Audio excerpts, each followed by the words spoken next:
오늘은 민수기 28, 29장을 다뤄드리도록 하고요.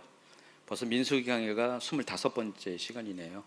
한 30번을 채우면 끝날 것 같습니다. 오늘 내용이 굉장히 지루할 수도 있어요. 내용 자체가 28, 29장이 전부 다 제사에 대한 이야기인데 거의 대부분이 무슨 제물을 드렸다, 무슨 번제, 무슨 소제, 무슨 전제, 또 속죄제 다 반복되는 내용이라서 여러분이 자칫 이걸 연구 없이 읽으면 굉장히 지루하고 도대체 뭔 말을 하는 건지 이런 생각이 많이 들 것 같습니다. 그런데 연구를 하다 보면은 더 거기에는 더 깊은 영적인 의미가 있고 또 여러분이 신기할 만한 그런 내용들도 적잖이 있습니다. 강의가 진도를 나가야 되기 때문에 제가 영적인 것에 대해서는 자세히 할 수가 없어요. 이 시간에는 어떤 큰 그림에 대해서 숲을 여러분에게 소개하는 수준이기 때문에 깊이는 나중에 누군가가 또 제가 할 수도 있고 최 목사님일 수 있고 어떤 한 부분을 하이라이트 시켜가지고 따로 다뤄드릴 수 있지만 오늘은 28장, 29장 전체적인 이야기를 나눠드리도록 하겠습니다. 민수기가 기록된 여러 가지 이유, 목적 중에 가장 중요한 것을 꼽자고 한다면은 일단은 이스라엘 민족이 광야 여정 가운데 어떻게 살았는지, 어떻게 하나님을 만나고 경험했는지 그런 이야기들이 기본적으로 기록이 되어 있습니다.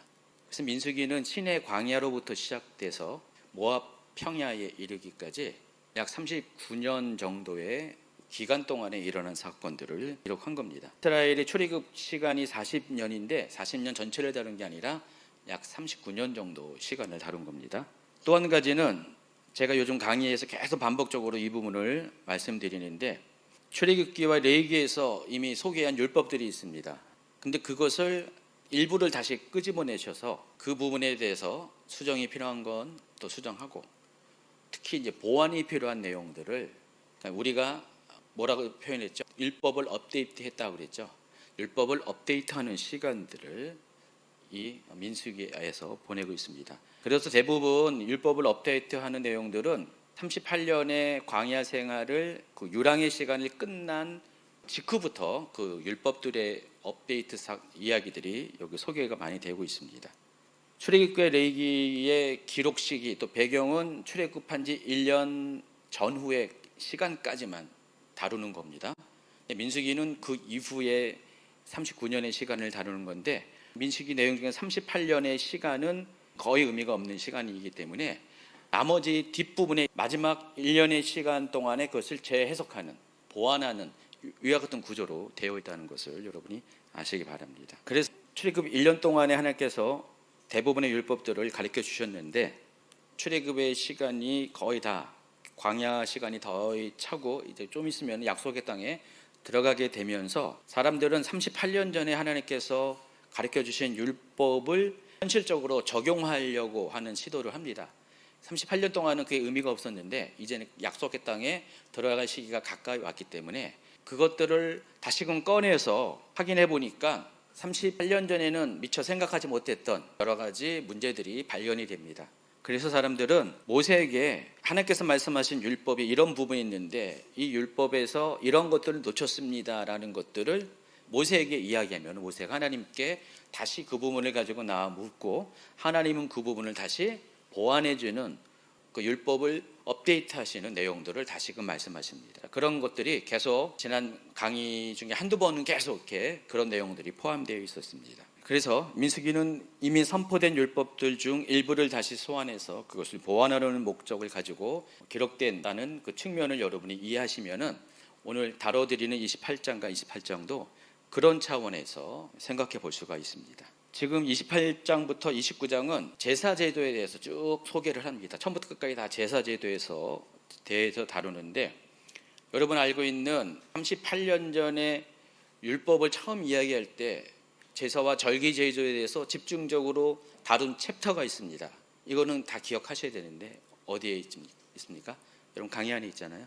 레위기 23장입니다. 그러니까 레위기 23장은 절기들에 대한 이야기들을 다루고 있습니다. 집중적으로 그 부분만 다루고 있는데 민수기 28장부터 29장은 그 부분을 다시 꺼내드린 겁니다. 그리고 그것을 다시 업데이트하는데 레위기 23장과 민수기 28, 29장의 차이는 어떤 것이 있냐? 레위기에서는 절기의 특징들, 절기가 어떤 것인지, 성격이 무엇인지, 어떤 목적을 가지고 절기가 지정됐는지 이런 부분을 다루고 있다고 한다면은 민수기 28, 29장은 일부 그 부분을 다루기도 하지만 거의 대부분의 그 분량들은 레위기에서 다루지 않았던 절기에 드리는 제사에 있어서 어떤 제물을 드리는가 이 부분을 거의 대부분을 다루고 있습니다. 자, 레위기 23장 2절 또 민수기 28장 2절 연속적으로 한번 읽어주시기 바랍니다. 이스라엘 자손에게 말하여 이르라. 이것이 나의 절기들이니 너희가 성회로 공포할 여호와의 절기들이니라. 이스라엘 자손에게 명령하여 그들에게 이르라. 내 헌물, 내 음식인 화제물, 내 향기로운 것은 너희가 그 정한 시기에 삼가 내게 바칠지니라. 레위기 23장 2절에는 이것이 나의 절기들이니 너희가 성회로 공포할 여호와의 절기들이니라 라고 말씀하시면서 곧바로 안식일에 대한 이야기가 나오고 안식일 다음으로 여러분이 잘 알고 있는 7대 절기에 대한 이야기들이 기록이 되어 있습니다. 여기 절기들이라고 번역을 한 이 단어가 히브리어로 모아딤이라고 단어를 사용합니다. 이 모아딤이라는 것은 모에드의 이제 복수예요. 모에드라는 것이 영어로 표현한다면 그 정한 시기예요. appointed time이라는 뜻입니다. 한 정한 시기를 가리켜서 모에드라고 하고 이것들을 이제 복수로 표현할 때 모아딤이라고 합니다. 그래서 우리가 보통 여호와의 절기들 할 때는 일반적으로 모아딤이라는 단어를 많이 사용합니다. 복수를 많이 사용하는데 모아딤의 그 의미가 어떤 정한 절기, 정한 시간대라는 것을 통해서 우리가 뭘 알 수가 있냐? 우리가 지금 명절을 지키고 있잖아요. 좀 있으면 우리나라도 추석이 가까웁니다. 근데 우리나라의 추석은 사람이 정한 건데 이스라엘의 추석은 사람이 정한 게 아니라 100%다 하나님께서 정해 주신 거예요. 근데 하나님께서 그 절기를 정할 때 왜 정하시냐면은 그 절기를 통해서 이스라엘 백성을, 자기 백성을 만나기 위해서 그럽니다. 그래서 이스라엘 백성이 절기 가운데 하나님을 예배하면 하나님께서 미리 와 계셔서 예배하는 자들을 맞이하시고 그들을 만나 주십니다. 이게 절기의 의미예요. 그래서 절기라는 단어 자체가 약속된 시간이라는 뜻입니다. 우리가 일상의 많은 시간들을 바쁘게 지나가면서 하나님을 만날 시간들이 많이들 없습니다. 그런데 어떤 분들은 시간을 정해놓고 하나님을 만나요. 가장 기본적인 정해진 시간이 뭡니까? 주일날이잖아요. 주일 예배만큼은 여러분이 대부분 양보 안 하고 어떤 상황이 닥치더라도 주일 예배를 꼭 지키죠. 그리고 여러분 같은 경우는 금요일도 예배를 지키고 또 수요일도 이렇게 지키죠. 이게 다 뭐예요? 모에드예요. 모에드. 이게 다 정한 시간. 그러니까 여러분이 정한 시간에 정한 장소에 오면은 하나님께서 그것을 기억하시고 여러분을 만나러 오신다는 겁니다. 그래서 이 정한 시간에 집에서 잠자는 사람들, 노는 사람들은 하나님을 만날 수가 없어요. 하나님이 이 정한 시간을 기억하고 찾아오시기 때문에. 그래서 우리 신앙을 유지하는 기본적인 것이 절기들이라고 표현한 이 모에드의 시간 안에 자기 스스로 하나님을 만나러 찾아오는 것이 굉장히 신앙을 지키는 기본에 속하다는 것입니다. 레위기 23장 2절에는 절기들이라고 표현했는데 민수기 28장 2절에는 그 정한 시기라고 했는데 이 두 단어가 한글로는 표현이 다른데 히브리어는 똑같은 단어를 사용했다는 것을 아시기 바랍니다. 그래서 민수기 28장 2절은 그 단어의 본래의 의미를 잘 풀어서 설명한 거고 23장 2절은 일반적으로 사용하는 절기들이라고 번역을 한 겁니다. 레위기 23장 2절에서는 나의 절기들이라고 하면서 뭘 강조하면은 성회로 공포할 여호와의 절기들이다라고 했습니다. 그래서 이 절기들의 특징, 성격이 뭐냐? 성회로 공포할 것이다. 성회로 모이는 그 날들이다. 제가 지난 주일날 그 절기에 관한 메시지를 전했어요. 이것 때문에 정한 건 아닌데 나팔절 이야기하면서 자동적으로 절기들에 대한 이야기를 설명을 해드렸어요. 그래서 7대 절기들은 모두가 다 공통점이 있다고 그랬죠. 성회로 모인다는 거. 성회로 모인다는 것은 오늘날 이 교회와 같은 개념이라고 제가 설명을 드렸습니다. 그래서 7대 절기들은 모두가 다 기본적으로 하는 것이 예배하는 거예요. 하나님 앞에. 그러니까 모든 백성들이 다 모여서 예배하는 날이 7대 절기들이라는 것입니다. 그래서 7대 절기들 앞서서 레위기 23장에는 가장 절기의 기본이 되는 안식일을 이야기하고요. 그것도 성회예요. 안식일부터가 성회로 모이죠. 그리고 모든 7대 절기가 성회로 모입니다. 레위기 23장 2절은 그 부분을 이야기하면서 레위기 23장 전체가 바로 성회로 모이는 절기들에 대한 강조점이 있어요. 자, 그런데 민수기 28, 29장은 율법을 업데이트하는 거기 때문에 이전에 38년 전에 한 얘기는 그렇게 크게 강조하지 않고 다 아는 거고 그때 하지 않은 이야기들을 하는 겁니다. 그게 바로 그 제사 드릴 때는 어떤 방식으로 어떤 제물을 가지고 제사를 드리냐 이 부분을 집중적으로 다루고 있습니다. 그게 큰 차이점이라는 것입니다. 그래서 민수기 28장 3절부터는 제일 먼저 매일 드리는 번제에 대해서 소개를 합니다. 자, 민수기 28장 3절부터 8절까지 한번 읽어주시기 바랍니다. 또 그들에게 이르라 너희가 여호와께 드릴 화제는 이러하니 1년 되고 흠없는 순양을 매일 2마리씩 상번제로 드리되 어린 양 1마리는 아침에 드리고 어린 양 1마리는 해질 때에 드릴 것이요 또 고운 가루 10분의 1 에바에 빻아낸 기름 4분의 1 흰을 섞어서 소제로 드릴 것이니 이는 신의 산에서 정한 상번제로서 여호와께 드리는 향기로운 화제며 또 그 전제는 어린 양 1마리에 4분의 1 흰을 드리되 거룩한 곳에서 여호와께 독주의 전제를 부어 드릴 것이며 해질 때에는 2번째 어린 양을 드리되 아침에 드린 소제와 전제와 같이 여호와께 향기로운 화제로 드릴 것이니라. 이스라엘 백성이 정한 시기에 드리는 가장 첫 번째가 매일 드리는 제사입니다. 레위기 23장에는요 이 부분이 빠져 있어요. 매주 드리는 제사인 안식일 제사부터가 안식일 예배부터가 소개되는데 진정한 모아딤의 시작은 매일 드리는 제사부터 시작합니다. 이스라엘 백성은 우리는 이제 365일로 1년을 계산하지만 이스라엘은 360일입니다. 1년이. 그러니까 360일 동안 매일같이 빠짐없이 정해진 시간 아침과 저녁에 2번의 제사를 드립니다. 번제를 드리는데 그래서 이게 상번제라고 표현하는 거예요. 항상 드리는 번제라고 해서 상번제라고 하는데 이게 레위기 23장에는 없어요. 근데 레위기 23장에 왜 빠졌는지 아시죠? 이 상번제는 성회로 모이는 게 아니에요. 일부 담당한 제사장들이 하나님 앞에 아침과 저녁으로 드리는 것이고 그때 사람들이 전체가 모이는 건 아닙니다. 그러다 보니까 모아딤의 의미 가운데 레위기에서 강조한 게 그 여호와의 절기들을 강조한 게 뭐라고 했어요? 성회로 공포할 절기라고 했잖아요.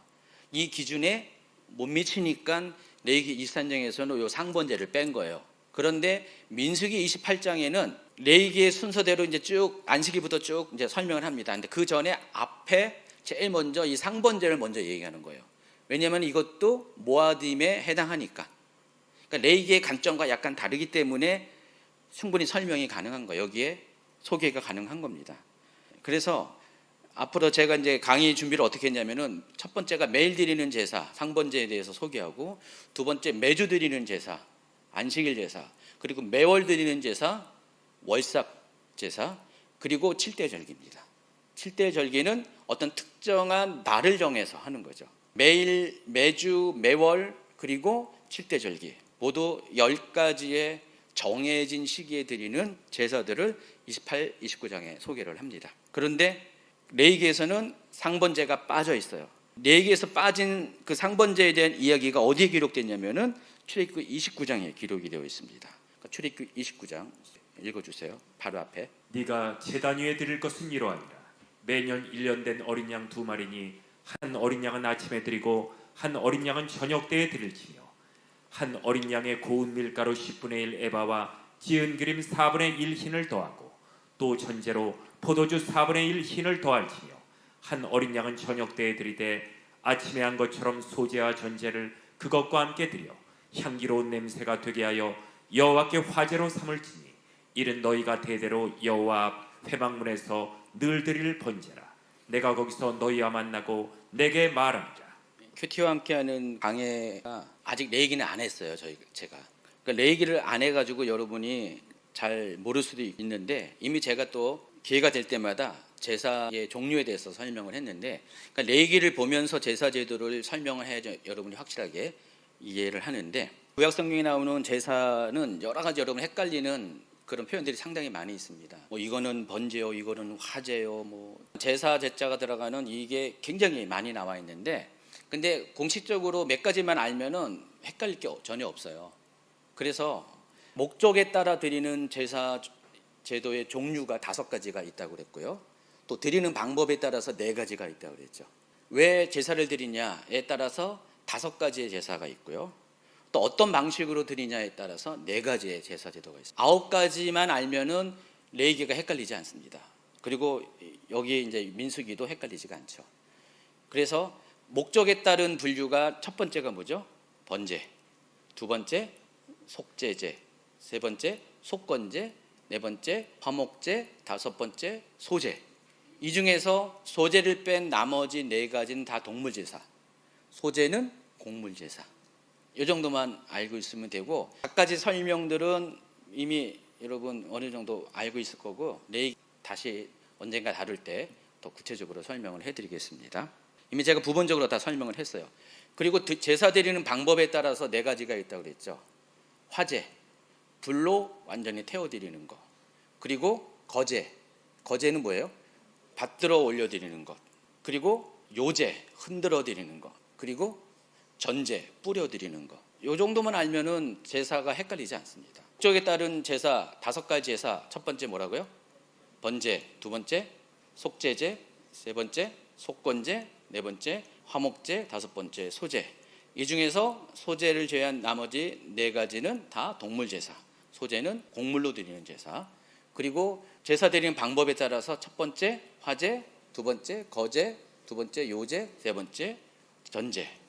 어렵지 않죠? 그 기본 개념을 가지고 들으시기 바랍니다. 그래서 기본적으로는 이 목적에 따라 드리는 5가지의 제사 제도에 맞춰서 성경은 다 기록이 되어 있는 거예요. 그러니까 번제를 드릴 때 번제를 드리는 방식 중에 하나가 화제로 드리는 거예요. 번제는 다 태워드리기 때문에 화제로 드릴 수밖에 없죠.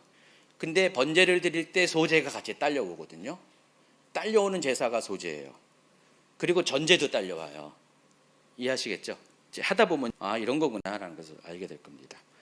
어쨌든 간에 이 상번제에 관한 이야기는 출애굽기 29장에 나와 있어요. 내가 제단 위에 드릴 것은 이러하니라 하면서 매일 1년 된 어린 양 2마리를 드려라. 그래서 한 어린 양은 아침에, 한 어린 양은 저녁에, 아침과 저녁으로 제사를 드린다 해서 상번제라고 단어를 사용하고요. 여기에 소제가 들어가요.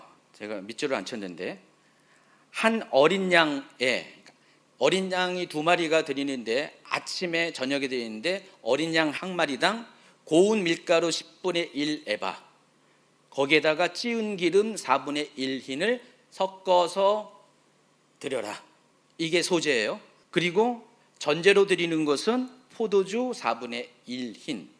아침에 이렇게 한 것처럼 저녁도 똑같이 그와 같은 방식으로 드리는데, 여기 뭐라고 했어요? 향기로운 냄새가 되게 하여 여호와께 화제로 삼을지니. 자, 이 번제 드리는 어린 양, 또 소제물, 그리고 전제는 다 어떻게 드린다고요? 화제로 드리는 거예요. 태워서. 뿌려 드리는 방식과 태워 드리는 방식이 제사 드리는 방법에 따라서 분류가 되는데, 근데 그 뿌려 드리는 이 전제물조차도 번제단에 뿌리는 거예요. 타고 있는 번제단에 뿌리는 거예요. 그래서 결국은 전제로 드리지만은 또 화제가 되는 거죠. 그런 의미로 표현한 겁니다. 자, 이 이야기가 출애굽기 29장에 나와 있고요. 약 39년이 가까이 지난 민수기 28장에도 그 부분을 다시 한번 끄집어내 가지고 언급을 하는 겁니다. 제가 뭐라 그랬어요?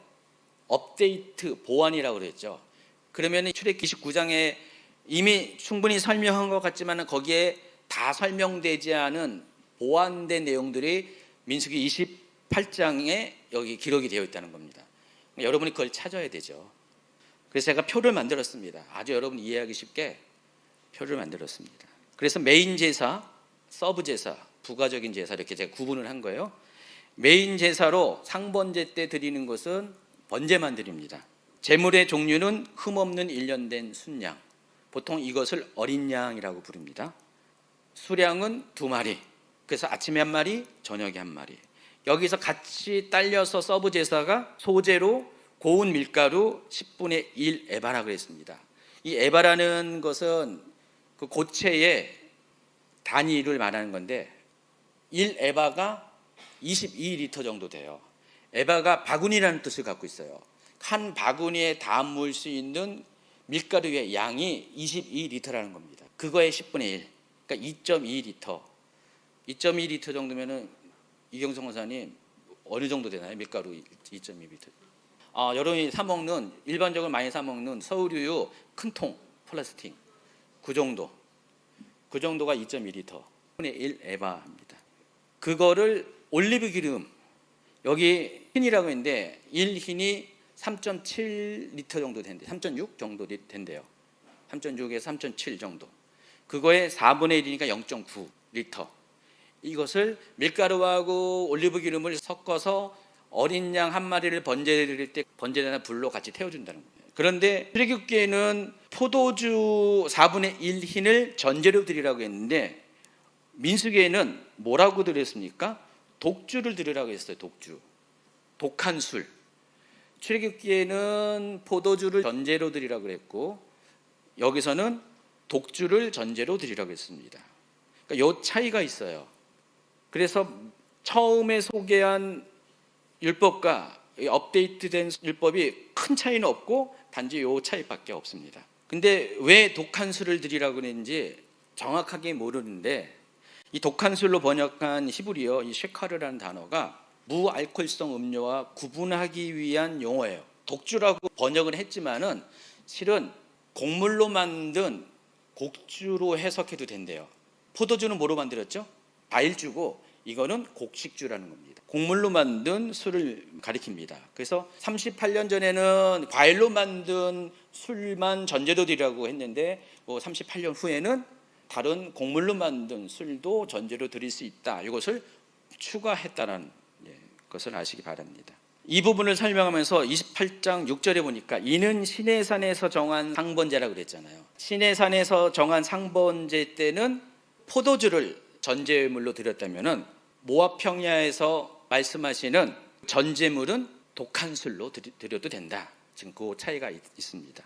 뭔 차이가 있는지는 설명을 했고 왜 이렇게 말씀하신지는 시간상 정확하게 이것을 연구는 못했어요. 결과만 이렇게 알려드립니다. 그리고 소재의 경우는 1년 된 순양 1마리당 고운 밀가루 2.1리터, 올리브 기름 0.9리터를 섞어서 드립니다. 상번제일 때만 이 수량을 언급하고요. 뒤에 있는 제사 제도를 설명할 때는 그냥 패스하고 지나간 것이 많고 특히 전제인 경우는 더 이상 얘기를 안 합니다. 나중에 이제 전제를 드렸다면 이와 같은 방식으로 전제를 드렸다라는 것을 기억하고 이해하시면 됩니다. 자, 그래서 이 모든 제사는 어디서 드려집니까? 성막 앞에 있는 번제단 앞에서 드려지는 겁니다. 상번제는 번제단에서 하루에 2번씩 아침 저녁으로 1년 된 어린 양 한 마리를 제물로 드리고 거기에 2.1리터의 고운 밀가루와 0.9리터의 올리브 기름을 섞어서 소재로 드리고 또 포도주를 전제로 드리고 포도주도 똑같이 4분의 1 흰 0.9리터를 드린다. 그렇게 기억하시기 바랍니다. 그리고 이제 매주 드리는 제사가 곧바로 소개가 됩니다. 여기부터는 레위기에서도 이 부분을 다룹니다. 그래서 레위기에서 매주 드리는 제사에 대해서 안식일 제사에 대해서 어떻게 설명하는지 3절을 한번 읽어주세요. 엿새 동안은 일할 것이요 일곱째 날은 쉴 안식일이니 성회의 날이라. 너희는 아무 일도 하지 말라. 이는 너희가 거주하는 각처에서 지킬 여호와의 안식일이니라. 레위기에서는요 안식일의 의미에 대해서 설명을 하고 안식일의 성격에 대해서 설명을 하는 것 볼 수가 있죠. 근데 민수기에서는 민수기 28장 2절에는 뭐라고 했습니까? 이스라엘 자손에게 명령하여 그들에게 이르라. 내 헌물 내 음식인 화제물 내 향기로운 것은 너희가 그 정한 시기에 삼간에게 바칠지니라. 관점이 내 헌물 내 음식인 화제물 여기에 관점이 가 있다는 사실을 아시기 바랍니다. 참고로요 더 진행하기 전에 참고로 매주 안식일 외에도 절기 중에 특별히 정해진 날짜를 지정하는 안식일도 있어요. 우리가 안식일은 이스라엘 날 달력으로는 매주 금요일 저녁부터 토요일 저녁까지가 안식일로 알고 있는데 맞습니다. 그런데 알고 보면은 일주일마다 돌아오는 안식일 외에도 특별한 안식일이 또 있어요. 성경에는요. 특히 대속제일 같은 경우는요. 대속제일은 정해진 날짜에 드리잖아요. 7월 10일이잖아요. 종교력으로 7월 10일. 그 대속제일이 7월 10일이니까 이것은 아주 정해진 날짜잖아요. 이스라엘의 절기 중에서 날짜가 특정된 절기가 있고요. 어느 쯤이라는 대략적인 그 날짜 개념으로 정해진 절기가 두 종류의 절기가 있어요. 근데 이 가을 절기들은 나팔절, 대속제일 그리고 이어지는 초막절은요 7월 1일, 7월 10일, 7월 15일로 딱 정해져 있어요. 이거는 변하지 않고 매년 똑같이 그 날짜가 나팔절, 대속제일 또 초막절입니다. 근데 어떨 때는 대속제일이 7월 10일인데 대속제일과 안식일이 겹칠 수가 있죠. 근데 그 겹칠 수 있는 확률은 7분의 1에 불과하죠. 그렇잖아요. 대부분의 6일 동안은 안식일이 아니잖아요. 그럼에도 불구하고 대속제일은 안식일로 정했다는 거예요. 그러면 어제가 안식일이었어요. 오늘 대속제일이었어요. 그럼 안식일이 이틀 동안 계속 안식일이에요. 그저께가 대속제일이었어요. 오늘이 안식일이었어요. 그러면 하루 건너서 안식일 두 번 있는 거예요. 이해하시겠죠? 헷갈려요? 네, 전혀 헷갈리지 않죠. 속죄일도 안식일이 아닌데 하나님이 안식일로 제2의 안식일로 지정해 주셨다는 것입니다. 실제 절기가 다 비슷한 개념이에요. 표현으로는 이날이 안식일이다라고 한 거는 대속죄일밖에 없는데 모든 실제 절기는 안식일처럼 지내게 만들었어요. 일단 성회로 모였고요. 쉬라 그랬어요. 일하지 말라 그랬어요. 안식일의 가장 특징이 뭐예요? 안식일은 하라는 것과 하지 말라는 것이 있는데 하라는 것 중에 하나가 성회 모이는 것. 안식일은 성회로 모이고 또 쉬는 거예요. 하지 말라는 것은 일하지 말라와 불 피우지 말라는 거예요. 근데 지금 보니까 하라는 것의 두 가지 조건이 다 충족되어 있어요. 그렇기 때문에 안식일이라는 말은 안 해도 7대 절기 모두가 다 안식일처럼 지켰다는 사실을 알 수가 있습니다. 이해하시겠죠? 이제 안식일과 관련된 매주 드리는 제사에 대해서 본격적으로 설명하겠습니다. 안식일과 관련된 규정은 출애굽기 20장 8절부터 11, 또 31장 13절부터 17절에 다음과 같이 기록이 되어 있습니다. 다 읽었죠? 시간상 여러분 다 알고 있는 거예요. 이게 십계명 중에 나오는 겁니다. 이렇게 안식일에 대한 이야기를 쭉 해요. 그리고 또 레위기에 23장에 안식일에 대한 이야기가 쭉 나와요. 근데 이것을 민수기 28장 9절부터 10절에 한 번 더 언급을 합니다. 보완된 이야기를 하는데 자 28장 9절 10절 읽어주시기 바랍니다. 안식일에는 1년 되고 흠없는 순양 2마리와 고운 가루 10분의 2의 기름 섞인 소제와 그 전제를 드릴 것이니 이는 상번제와 그 전제 외에 매 안식일의 변제니라. 출애굽기 20장, 출애굽기 31장, 레위기 23장을 살펴보면은 안식일을 어떻게 지키라고 했는데 거기에 그날 드리는 제사 제도에 대한 구체적인 언급은 전혀 없어요. 민수기는 그 부분을 지금 다루고 있습니다. 출애굽기와 레위기에서 전혀 언급하지 않은 안식일 날 드리는 제물과 제사 제도에 대해서 설명을 하고요. 대신에 출애굽기와 레위기에서 이미 이야기했던 안식일의 특징을 생략을 합니다. 그래서 민수기는 안식일 날 드리는 제사 제도에 대해서만 집중해서 보완해서 설명을 합니다. 표로 보시면은 이렇게 안식일 날은 번제가 드려지는데 1년 된 순양 2마리를 드립니다. 그리고 소제물은 상번제 때 드린 것과 똑같아요. 근데 여기 보니까 10분의 2라고 나왔죠. 근데 한 마리당 10분의 1인데 여기선 2마리니까 당연히 표현이 10분의 2로 된 거예요. 그러니까 결국은 기준은 똑같아요. 소제로 드리는 그 고운 가루는 무조건 10분의 1 에바 2.2리터. 그리고 찌은 기름 올리브 압착한 올리브 기름은 무조건 4분의 1 흰 0.9리터. 어린 양을 기준으로 한 마리당 그렇게 하라는 겁니다. 그래서 안식일 날은요. 안식일 날 기본이 번제를 드리는 거잖아요. 번제를 이렇게 드리고 매일 드리는 상번제가 또 있잖아요. 안식일 날은요.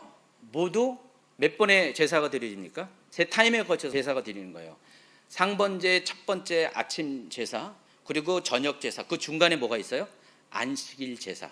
그래서 안식일 제사 때 1년 된 순양 2마리가 마리당 2.2리터의 밀가루와 0.9리터의 올리브 기름이 들어간 그리고 0.9리터의 전제로 사용하는 독주 또는 포도주 이걸로 전제를 기본적으로 드리게 됩니다. 그래서 지금 안식일 날은요 상번제도 드리고 또 안식일 제사 드리기 때문에 똑같은 방식의 제사가 이렇게 드려지는 거예요. 그리고 이제 매월 드리는 제사를 월삭 예배라고 합니다. 매일 매주 또 매월 보면은 하나님이 굉장히 정확하시고요.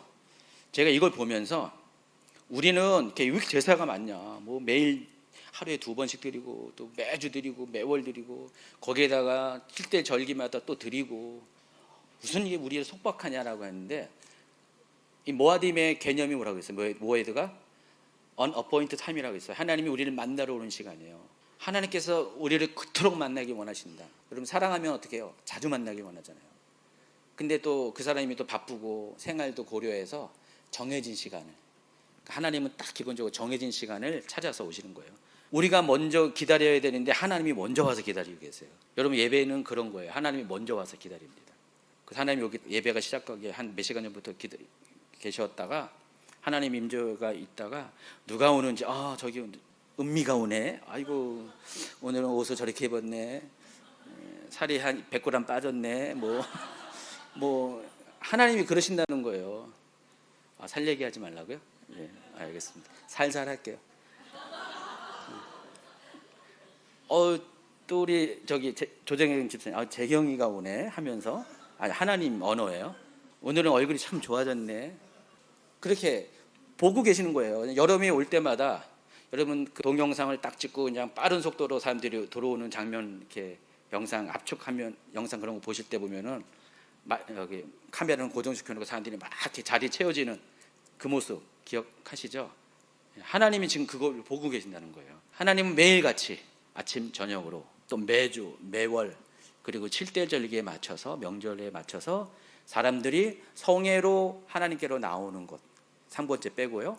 오는 것을 하나님이 계속 먼저 와 계셔서 지켜보신다는 것입니다. 그래서 이게 속박이 아니고요. 어떤 우리를 막 얽매이는 그런 게 아니라 하나님이 여러분을 사랑하는 하나님의 배려입니다.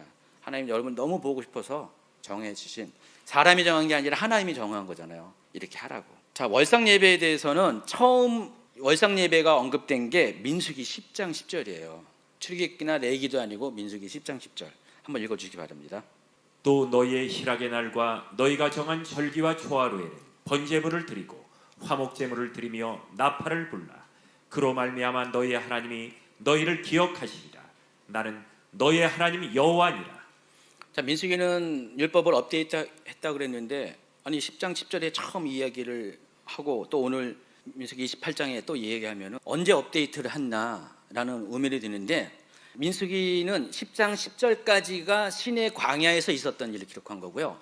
10장 11절부터가 움직이는 여정 가운데 일을 기록한 겁니다. 하필이면은 그 마지막 절기에 월상에 대한 것을 마지막으로 언급을 하시고 이스라엘로 하여금 그 10절 11절 보세요. 둘째 해 둘째 달 스물날에 구름이 증거의 성막에서 떠오르며 이스라엘선이 시내 광야에서 출발하여 자기 길을 가더니 바람 광야에 그러며 머무니라 하면서 이스라엘 민족이 10장 10절까지는 시내 광야에 있었고 11절부터 움직이기 시작했다는 것을 알려주고 있습니다.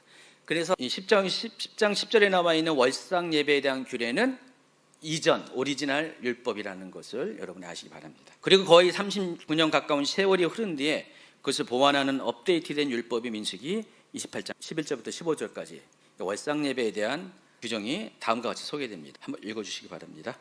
초하루에는 수송아지 2마리와 순양 1마리와 1년 되고 흠없는 순양 7마리로 여호와께 번제를 드리되, 매 수송아지에는 고운 가루 10분의 3의 기름 섞은 소재와 순양 1마리에는 고운 가루 10분의 2의 기름 섞은 소재와 매 어린 양에는 고운 가루 10분의 1의 기름 섞은 소재를 향기로운 번제로 여호와께 화제를 드릴 것이며, 그 전제는 수송아지 1마리에 포도주 반 흰이요 순양 1마리에 3분의 1 흰이요 어린 양 1마리에 4분의 1 흰이니 이는 1년 중 매월 초하루의 번제며, 또 상번제와 그 전제 외에 순염소 1마리를 속죄제로 여호와께 드릴 것이니라.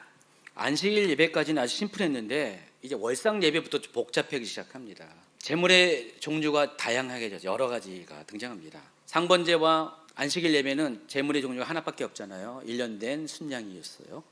그런데 이 월상 예배부터는요, 세 종류의 동물 제사 번제가 드려집니다. 그래서 제물이 숫송아지, 순양, 1년 된 순양. 그러니까 순양은 1년 이상 된 성체가 된 양을 가리키고 1년 됐다라는 것은 이걸 가리켜서 어린 양이라고 부릅니다. 아직 다 자라지 않은 어린 양입니다. 그래서 숫송아지 2마리와 순양 1마리, 또 1년 된 순양, 특히 1년 된 순양을 가리켜서 여기서는 조건이 달았어요. 흠없는 1년 된 순양이라고 표현합니다. 7마리를 번제로 드리라고 그랬습니다. 그리고 제물의 등급에 따라서 여러분 숫송아지가 제일 크겠죠? 또 성체가 된 순양이 두 다음 번째로 크고요, 사이즈가. 그리고 1년 된 어린 양이 가장 작겠죠. 제물의 키로수에 따라서, 몸무게에 따라서 소제와 전제의 양도 차등이 됩니다. 그래서 숫송아지인 경우는 1년 된 순양의 3배에 해당하는 10분의 3 에바, 우유통 3개, 그리고 순양인 경우는 우유통 2개, 그리고 1년 된 순양 어린 양은 원래 그대로 우유통 1개 정도의 고밀가루, 거기에다가 기름에 대해서는 설명이 안 돼 있어요. 같이 사용하는 기름에 대한 설명이 안 되는데 아마 제가 보기에는 거기에 같이 따라가서 연동돼서 3배, 2배로 이렇게 아마 똑같이 늘어날 가능성이 많습니다. 그리고 전제물도 마찬가지로 그 등급에 비례해서 가장 큰 거는 2분의 1 흰 1.8리터, 두 번째 등급인 순양은 3분의 1 흰 1.2, 그리고 가장 작은 사이즈인 1년 된 순양은 4분의 1인 원래대로 0.9리터의 포도주를 드리라고 했습니다. 포도주를 기본적으로 드리지만은 아까 설명한 것처럼 독주를 드릴 수도 있어요. 여기에 또 뭐가 추가되냐면은 앞에 안식일 예배까지 없었던 속죄제가 또 드려집니다. 속죄제는 순념소 한 마리입니다. 근데 속죄제에 딸리는 제사는 없어요. 서브 제사는 없어요. 소제나 전제가 없어요. 그러니까 속죄제는 소제와 전제가 따르지 않는다. 기억하셔야 돼요. 소제와 전제는 항상 어디에 딸려간다? 번제에 딸려가는 거예요. 자, 번제가 어떤 제사라고 했죠? 설명 안 했죠. 번제는 우리 원죄의 문제를 해결하기 위한 목적으로 드리는 게 번제예요. 속죄제는 뭐냐? 자범죄의 문제입니다. 자범죄도 두 종류가 있어요. 우리가 알고 지은 죄, 알지 못하고 지은 죄. 알긴 알지만 어쩔 수 없는. 그래서 그와 같은 불가항력적으로 또 알지 못해서 죄를 지을 때 그것을 해결하기 위해서는 속죄죄를 드려요. 그런데 알면서 고의로 죄를 안 지을 수 있음에도 불구하고 일부러 지은 죄, 그 문제를 해결하기 위해서는 속건제물을 드립니다. 속죄제물과 속건제물이 달라요. 어떤 게 제물의 양이 많겠어요? 그렇죠. 속건제가 많죠. 그 제사를 잘 보면 굉장히 과학적이라는 것을 여러분이 아실 수가 있습니다. 대충 그냥 하나님이 기분 나는 대로 말하는 게 아니라 아주 철저하게 규칙이 있어요. 그걸 사람이 정한 게 아니라 하나님이 다 가르쳐준 거 이렇게 하라고. 그리고 월상 예배도 똑같이 뭐가 드려져요? 상번제가 드리죠. 매일 드리는 제사는 똑같이 드려요. 그러니까 아침과 저녁에 상번제가 드려지고 그 중간에 이와 같은 숫송아지와 순양과 1년 된 순양을 드리는 번제와 또 순념소 드리는 속죄제가 드려지게 됩니다. 그리고 여기까지가 매일, 매주, 매월 드리는 제사라고 한다면은 민수기 28장 16절부터 29장 끝까지는 7대 절기에 대해서 집중적으로 소개를 합니다.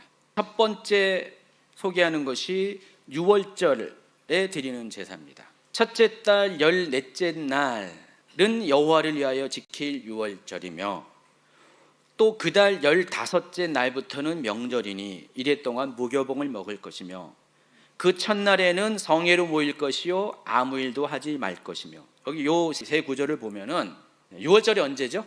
종교력으로 1월 14일. 근데 여기 보니까 15일부터는 또 명절이라고 그랬어요. 14일은 명절인데 6월절이고, 그리고 그 다음 날인 15일은 또 명절인데, 이 명절 동안 하는 일이 있어요. 무교봉을 먹을 것이다. 이 7일 동안 무교봉을 먹을 것이다. 그래서 이걸 가리켜서 무교절이라고 부릅니다. 근데 일반적으로 6월절과 무교절의 시간 개념이 굉장히 모호하기 때문에 보통 6월절, 무교절을 섞어서 많이 표현을 해요. 성경의 그 관점에 따라서 그냥 어떨 때는 그냥 6월절로 말하고 어떨 때는 무교절로 말해요. 그리고 또 한 가지 아셔야 될 것이 이 무교절 기간 동안에 초실절이 들어갑니다. 초실절은 일주일 동안 진행되는 이 무교절 기간 중에 찾아오는 안식일 다음 날이 초실절이에요. 그래서 초실절은 항상 우리 현대의 주일에 해당하는 겁니다. 예수님은 초실절 첫 단이 드려진 그 시각에 맞춰서 부활하셨어요. 그래서 초실절과 부활절은 같은 날이에요. 항상 같은 날입니다. 요 세 절 안에 여기 다 나와 있어요. 그게 첫날에는 성회로 모일 것이요, 그리고 마지막 날도 성회로 이게 모이게 됩니다. 무교절로 지키는 첫 번째 날과 또 일곱 번째 날이 다 성회로 모입니다. 그러면 이날도 거의 안식일 수준으로 모이는 거예요. 그러면은요, 요 무교절 기간 동안에 안식일과 같은 시간이 몇 번 있을 것 같아요? 최대 3번이 있는 거예요. 왜냐면 첫째 날이 안식일처럼 지내고 또 마지막 날도 안식일처럼 지내고 중간에 또 안식일이, 원래 드리는 안식일이 매주 오는 안식일이 있을 거 아니에요. 그러면 요 6월절 기간 동안에 우리식으로 말하면은 3일 공휴일이 생기는 거예요. 근데 안타깝게도 연휴가 아니라는 사실. 그래도 일주일 동안 3번을 쉬는 거예요. 3번을. 그렇다고 현대 이스라엘이 이렇게 3번을 쉬는 건 아닙니다. 옛날에는 그렇게 했다는 겁니다.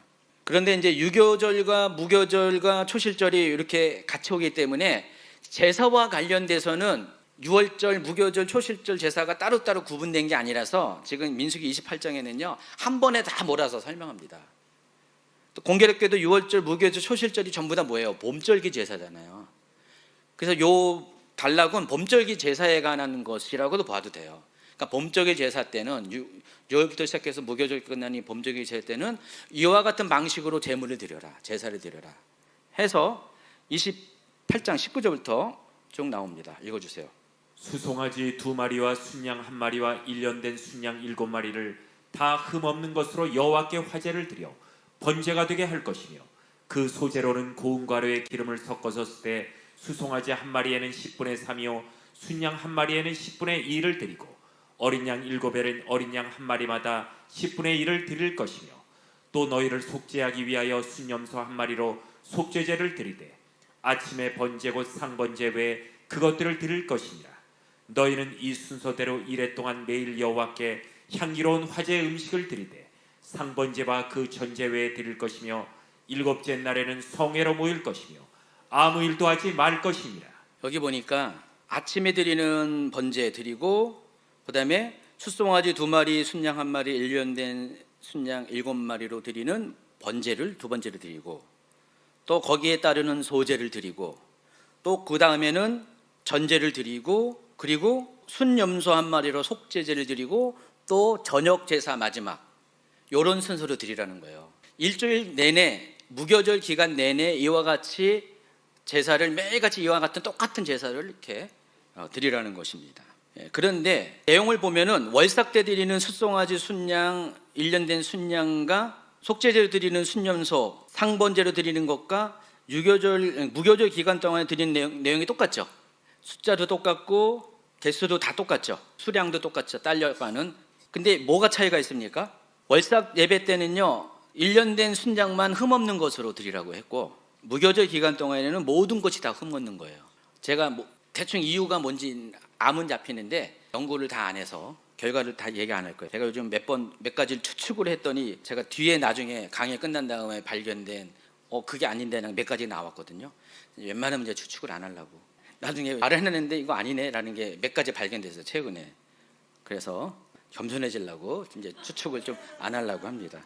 자, 보시면은 대충 이제 이해하시겠죠? 월상 예배 때 드리는 제물과 무교절 기간 동안에 드리는 제물이 거의 똑같다는 것, 그리고 그 흠없는 것과 그걸 표시하지 않은 그 차이가 좀 두 종류가 있다는 것. 무교절 기간 동안에 전체적으로 드려지는 그 제물의 숫자가 결국 어떻게 해요? 그러니까 무교절 제물로서만 드려지는 것이 수송아지 14마리, 순양 7마리, 흠없는 1년 된 순양 49마리 이렇게 드려집니다. 이거 외에 속죄제로 드리는 염소 7마리, 그리고 상번제로 드리는 1년 된 어린 양 하루에 2마리씩이니까 14마리. 요 일주일 기간 동안 이렇게 많은 동물들이 제물로 드려집니다. 여기도 전제를 드리는 것은 맞지만은 전제의 수량에 대해서는 언급하지 않는 걸 보면은 앞에 처음 말했던 상번제 때 얘기했던 그 기준에 맞춰서 드렸을 것입니다. 자, 그 다음에 77절. 슬슬 재미가 없어지죠. 똑같은 얘기 하는 것 같으니까. 77절은 다른 말로 맥추절, 오순절이라고 하는데 77절은 언제부터 카운팅하는 거죠? 초실절부터 카운팅하죠. 초실절에 뭘 추수하죠? 보리를 추수합니다. 그래서 초실절을 가리켜서 맥추절이라고 불러요. 근데 여기서 보리 맥자예요. 근데 밀도 같은 맥자를 써요. 밀맥. 보리맥, 밀맥. 그래서 두 번의 맥추절이 있는 거예요. 제1의 맥추절, 제2의 맥추절.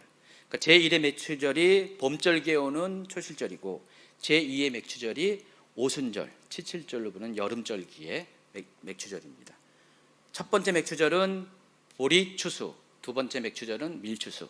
지금 여기 칠칠절은 바로 그 초실절부터 77이 49를 계수한 50번째 오는 날이라서 칠칠절 또는 오순절이라고도 부르고, 그리고 밀을 추수한다고 해서 맥추절이라고도 부르기도 하고요. 세 가지 이름을 갖고 있습니다. 자, 맥추절 때, 칠칠절 때 드리는 제물의 종류가 보세요. 똑같죠? 앞서 무교절 제물과 똑같죠? 큰 차이가 없죠? 여기도 똑같이 흠없는 동물로 드려야 된다라고 했습니다. 자, 그런데 28장 26절을 보니까 한번 읽어주세요. 칠칠절 처음 익은 열매를 드린 날에 너희가 여호와께 새 소재를 드릴 때에도 성회로 모일 것이요 아무 일도 하지 말 것이며. 이거 또 무슨 말일까? 칠칠절이 의미가 뭐라 그랬어요? 밀의 첫 추수를 기념해서 하나님께 먼저 드리고 그다음에 추수가 이루어지는 그와 같은 것 때문에 이제 칠칠절을 지키잖아요. 맥추절 지키잖아요. 그래서 그와 같은 맥추절의 특징을 반영해서 맥추절 칠칠절을 소개하는 26절은 처음부터 이 말을 한 거예요. 여호와께 새 소재를 드릴 때라고 나와 있어요. 그래서 여러분 뭘 아셔야 되냐면은 번제와 함께 딸려가는 부제사로 부제물로서 소제가 있다고 그랬잖아요. 소제와 전제가 따라가는데 요 맥추절에는 그거와 별개로 별도의 소제가 또 드려지는 거예요. 그것을 새 소제, 첫 소제라고 설명을 하는 겁니다. 그 내용이 레위기 23장 15절부터 21절에 소개되어 있습니다. 안식일 이틀날 곧 너희가 요제로 곡식단을 가져온 날부터 세어서 7 안식일의 수요를 채우고 7 안식일 이틀날까지 합하여 50일을 계수하여 새 소재를 여호와께 드리되. 여기까지요. 자, 아까 제가 설명한 것처럼 안식일 이튿날이 초실절이고요. 그때부터 카운팅해가지고 7 안식일의 수요를 채운다. 7 안식일 이튿날이 바로 50번째 되는 날인데 그런 의미에서 7 안식일을 채웠다고 해서 칠칠절이고 50일째 되는 날에서 오순절. 기억하시겠죠? 그날 새 소재를 여호와께 드리라 그랬습니다. 기존에 드렸던 그런 매일같이 드렸던 그런 일반적인 번제와 같이 곁들이는 소재가 아니라 독특한 다른 소재를 드리라는 거예요. 그 내용이 17절에 있어요. 너희의 처소에서 10분의 1 에바로 만든 떡 2개를 가져다가 흔들지니 이는 고운 가루에 누룩을 넣어서 구운 것이요 이는 첫 요제로 여호와께 드리는 것이며. 그 초실절에는요 떡을 드리는 게 아니라 보리 한 단을 드리는 겁니다. 보리 한 단을 베어가지고 흔들어 드리는데 요 맥추절에는 밀을 추수해가지고 그것을 가지고 가루로 만들어가지고 떡을 만들어내는 겁니다. 10분의 2 에바 그랬으니까 4.4리터 4.4리터에 우유통 2개의 분량의 밀가루로 만든 떡, 그걸 가지고 하나님 앞에 흔들어 드리는 거예요. 요제로 흔들어낸 거예요. 근데 여기는 밀가루에 뭘 집어넣냐면 누룩을 집어넣었어요. 초실절 기간은 누룩을 집어넣을까요? 안 집어넣을까요? 당연히 못 집어넣죠. 무교절의 특징은 누룩이 없는 기간이에요. 누룩이 상징하는 게 죄예요. 초실절 때는 누룩이 들어가면 안 되는데 여기는 누룩을 집어넣어서 떡을 만듭니다. 그래서 첫 번째로 만든 떡을 가지고 하나님한테 하나님 첫 수확으로 만든 떡입니다. 드십시오. 근데 하나님이 드실 수는 없잖아요. 그러니까 이 떡을 가지고 흔든 다음에 하나님께 드린 다음에 어떻게 됩니까? 누가 먹습니까? 제사장이 먹습니다. 그러니까 제사장은요 하나님의 입이에요. 하나님 대신해서는 먹고요. 하나님의 몸이에요. 하나님 대신해서 다 소화하고 딴 사람이 그 하나님께 드려진 것을 먹으면은 죽습니다. 그리고 요 날은 화목제물을 또 드려요. 앞전에는 없었던 화목제물이 또 들어갑니다. 그래서 민수기에는 이 내용이 없어요. 근데 레위기에는 앞에 있는 내용 중에 이 화목제물 얘기가 있고 또 요제로 드리는 방법까지 자세히 설명이 되어 있어요. 그러니까 민수기가 전반적으로 업데이트되는 내용이 많지만은 이렇게 이미 설명된 것들은 굳이 설명을 안 하는 경우도 많이 있어요. 이해하시겠죠? 그래서 아까 제가 표를 만들었는데 77절에 대한 표를 만드는데 정확하게는 이렇게 수정을 해줘야 돼요. 첫 소재가 들어가고요. 그리고 화목제가 들어가는 거예요. 이해하시겠죠? 지금 어디에 있냐면 299페이지 밑쪽에 하고 있습니다. 그리고 칠실절 추수 때 규정이 하나가 또 레위기에 있는데 바로 여러분이 잘 알고 있는 이삭을 남겨두는 그런 것도 하나의 이벤트로 하나님 지킬 규정으로 만들어놨습니다. 가난한 자를 위해서 밀밭을 다 추수할 때 한 귀퉁이를 남겨두라는 거예요. 가난한 자들이 와서 먹고, 그리고 막 이렇게 하다가 이삭이 떨어지잖아요. 우리가 알뜰해가지고 다 줬는데 주지 말라는 거예요. 떨어진 이삭은 가난한 자들이 와서 먹을 수 있도록 남기라는 것입니다. 자, 그들이 먹는 게 결국 누가 먹는 거예요? 하나님이 먹는 거예요. 그런 의미에서 이렇게 하라는 거고요. 자, 이제 7대 제사 중에서 나팔절에 대해서 소개합니다. 이제 가을절기로 왔어요. 얼마 안 남았어요. 민수기 29장으로 넘어갑니다. 1절부터 좀 읽어주세요. 일곱째 달에 이르러는 그달 초하루에 성회로 모이고 아무 노동도 하지 말라. 이는 너희가 나팔을 부를 날이니라. 너희는 수송아지 한 마리와 순양 한 마리와 1년 되고 흠없는 순양 7마리를 여호와께 향기로운 번제로 드릴 것이며. 여기까지요. 뭐 나머지는 다 똑같은 내용이에요. 앞에 내용들이랑. 표를 보세요. 나팔절 때 드리는 제사 보시면은 숫송아지 순양 1년 된 순양으로 번제를 드리고, 순념소로 속죄제를 드리고, 또 상번제로 1년 된 순양을 드리라고 했는데 수량을 보세요. 제가 수량에 변동이 있는 걸 표시한 거예요. 다른 제사들은 숫송아지가 2마리였잖아요. 여기는 1마리예요. 왜일까? 나머지는 똑같아요. 부수적으로 드리는 소제와 전제는 똑같아요. 근데 왜 숫송아지가 1마리일까? 왜 그런지 머리가 빠른 사람은 강의 안을 쳐다봤을 거예요. 바로 이날이 월삭이 중복되는 날이에요. 나팔절은 7월 1일이잖아요. 1년에 12번의 월삭이 있잖아요. 매월 1일 날 12번의 월삭이 있는데 이 나팔절은 1일로 정했기 때문에 월삭과 나팔절이 중복돼요. 그러니까 이날은 어떻게 해요? 상번제 드리죠. 그다음에 월삭 예배 드리죠. 나팔절 예배 드려요. 이거 다 따로따로 드린다는 거예요. 그래서 하나님은 이날은 월삭 예배도 드리기 때문에 숫송아지를 한 마리로 줄였다로 대부분의 많은 분들이 이렇게 이해를 합니다. 그래서 결과적으로 숫송아지 3마리, 순양 2마리, 어린 양 16마리. 왜냐하면 월삭 예배랑 겹치니까 이렇게 재물수가 늘어난다는 것을 알 수가 있습니다. 자, 대속죄일로 넘어갑니다. 이제 빠르게 진행합니다.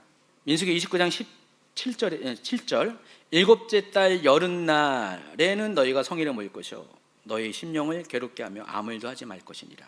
너희는 수송아지 1마리와 순양 1마리와 1년 된 순양 7마리를 다 흠없는 것으로 여호와께 번제로 드릴 것이며 그랬습니다. 자, 보시면은 나팔절과 비교해서 대속죄일, 제가 표시를 잘못한 것 같은데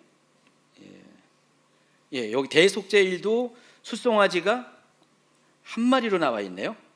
일곱째 달 여름날 대속죄일은 여기도 숫송아지가 1마리로 나와 있어요. 제가 여기는 착각을 했네요. 제가 이거 엄청나게 이거 사사디 그거 다 확인하고 또 했는데 여기 놓쳤네요. 여기 표를 고쳐야 돼요. 대속죄일도 숫송아지 1마리입니다. 왜 그런지는 제가 지금 발견해가지고 답을 못 주고요. 여기 순념소 같은 경우도 보세요. 1마리 있어요. 1마리가 있는데 원래 1마리잖아요. 근데 여기 여러분이 한 가지 알아야 될 건 레위기 16장에 보면요 2마리의 염소를 준비하라 그랬어요. 대속죄일날 생각나시죠? 1마리는 누구를 위해서? 이스라엘 민족을 위해서 드리는 거예요. 아, 생각났다. 왜 숫송아지가 1마리인지 여기 좀 이따 설명할게요. 지금 생각났어요. 다 이유가 있어요. 일단은 염소 얘기를 하면은 2마리의 염소를 준비해가서 제비를 뽑아가지고 1마리는 하나님께 드리는 제물로 드리고요. 1마리는 아세셀을 위해서 드린다고 그랬어요. 아세셀 염소라고 했습니다.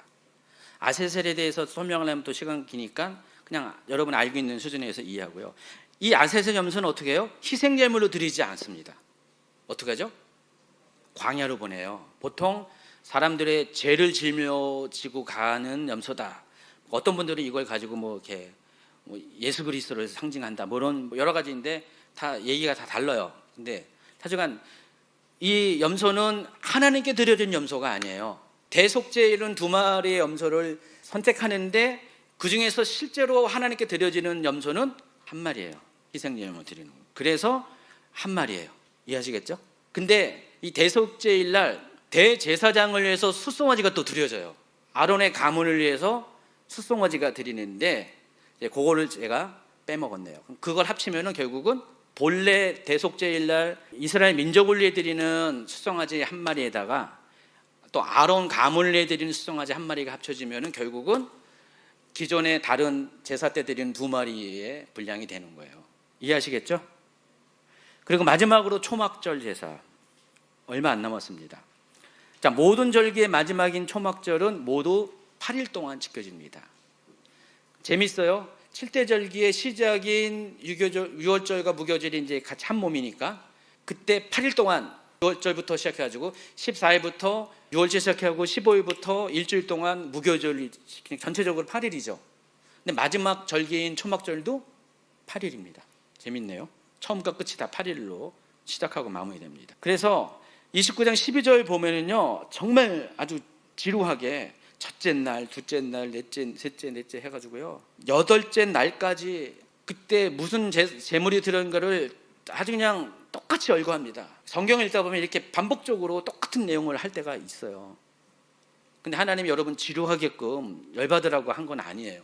다 이유가 있어서 이렇게 하신 거예요. 하나님이 괜히 이렇게 하라는 건 아니에요. 그래서 지금 초막절 관련된 제사의 설명 내용이 엄청 길잖아요. 거의 한 페이지잖아요. 근데 재밌어요. 흥미로운 것은요, 숫송아지의 번제와 또 순양의 번제와 또 1년 된 순양, 어린 양의 번제가 나오는데 표를 보세요. 맨 마지막 페이지에 표를 보시면은요, 이 번제인 경우 숫송아지가 첫째 날은 13마리로 시작하는데 하루가 갈수록 한 마리씩 줄어들어요. 그 7일째가 되면은 7마리로 줄어들어요. 절반으로 줄어들어요. 그리고 추가적으로 제8일날 마지막 또 성회로 모이는데 이날은 숫송아지가 한 마리가 됩니다. 그리고 또 변화가 또 있나요? 뭐가 또 변화가 있나요? 순양은 2마리로 7일 동안 쭉 가다가 마지막 8일째 되는 날은 한 마리로 또 줄어요. 그리고 흠없는 1년 된 순양은 14마리인데 7일 동안은 그대로 가다가 맨 마지막은 또 절반으로 줄네요. 8일째 되는 날. 왜 그런지는 저도 아직은 잘 모르겠어요. 언젠가는 연구해서 알려드릴게요.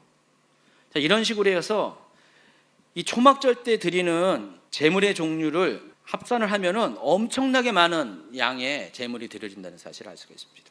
근데 초막절에 왜 이렇게 많은 제물이 드려질까요? 초막절은 어떤 날이에요? 모든 추수가 마무리되는 가장 풍성한 날입니다. 가장 기쁨의 날이에요. 영적으로는 이 날이 무슨 날이겠어요? 하나님 나라에 들어가는 날입니다. 축제의 날이에요, 이 날이. 그래서 이렇게 많은 제물들을 드리게 됩니다. 그래서 이 날은요, 번제와 속죄제와 상번제만 드리는 게 아니라 화목제도 드리고요, 서원제, 낙헌제, 우리가 화목제는 아까 딱 한 번 언급됐죠. 그런 부수적인 또 다른 목적의 제물 드려가지고요, 하나님께만 제물 드리는 게 아니라 사람들 사이에도 이 화목제물, 서원제, 낙헌제 이런 걸 통해서 거기서 나오는 것을 가지고 잔치를 벌이는 그런 일을 하게 됩니다. 자, 여기까지가 28장부터 29장까지 하나님께서 출애굽 레위기에서 이미 말씀하신 절기와 제사 제도를 다시 업데이트한 내용들을 소개를 하고 있습니다. 어찌 보면 이게 굉장히 지루하고 이해가 안 되는 것이지만은 여러분이 표를 잘 보면서 제가 좀 자세히 설명했던 이 강의안을 다시 한번 이렇게 정독하면서 한 2-3번 정독하면서 한번 여러분이 한번 이렇게 아이디어를 만들어 보세요. 아, 하나님이 왜 이때는 이렇게 했을까, 이렇게 했을까, 이렇게 했을까? 라는 질문을 가지시고요, 한번 찾아보세요. 주님 왜 그랬을까요? 하면서 물으면은 답해 줄 수 있지만은 또 이상한 생각도 할 수가 있으니까 웬 말이면은 찾아보시든지 인터넷 검색을 해보면 누군가는 또 연구해가지고 올려놓은 사람이 있거든요. 가끔 이상한 이단에서도 올려놓은 것도 있는데 그거 잘 분별해서 빼고 그냥 정상적인 사람이 올려놓은 걸 잘 보시면은 웬만한 의문에 대한 답은 찾을 수가 있어요. 한번 이렇게 찾아보시면은 하나님이 너무나도 정확한 하나님이라는 사실을 새삼스럽게 다시 한번 확인을 하게 됩니다. 이 모든 것이 사람의 머리에 나온 게 아니라 다 하나님이 말씀하신 것을 그대로 적어서 사람들에게 공포한 것이에요. 하나님은 예전에 하신 말씀과 지금 하신 말씀은 뼈대를 그대로 유지하면서 상하에 맞춰서 율법들을 계속해서 갱신해 나가고 있다는 사실도 같이 아시기 바랍니다. 그리고 이 모든 율법들은, 모든 절기, 제사, 제도들은 전부 다 누구를 위한 거라고요? 하나님 자신을 위한 것이 아니라 여러분을 위한 것이라는 것을 아시기 바랍니다. 오늘 여기까지 하겠습니다.